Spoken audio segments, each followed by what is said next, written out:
Ben ritrovati al meteo. Pressione in aumento a garanzia di un'altra giornata soleggiata, ma vediamo il dettaglio. Sul Veneto sin dal mattino sarà bel tempo, asciutto e stabile su tutte le province con ampio soleggiamento ovunque. Il cielo infatti si presenterà sereno o al massimo poco nuvoloso. Non sono attese precipitazioni degne di nota.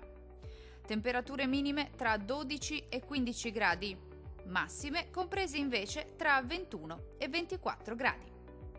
Vediamo ora che tempo farà sul Friuli Venezia Giulia. Poche novità, anche sulla nostra regione infatti splenderà il sole. Sarà dunque una bellissima giornata caratterizzata da un cielo che si presenterà sereno o al massimo con presenza di poche nubi a carattere sparso. Temperature minime tra 13 e 15 gradi. Valori massimi oscillanti invece tra 22 e 25 gradi circa.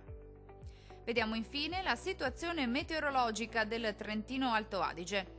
Non cambia di molto la previsione, tuttavia al mattino sarà possibile qualche addensamento sui settori meridionali della nostra regione, ma senza ulteriori conseguenze. Ampio soleggiamento invece sul resto della regione con cielo al massimo poco nuvoloso. Temperature minime tra 12 e 13 gradi, massime oscillanti invece tra 23 e 25 gradi. Dal meteo di Antenna 3 è tutto, arrivederci al prossimo aggiornamento.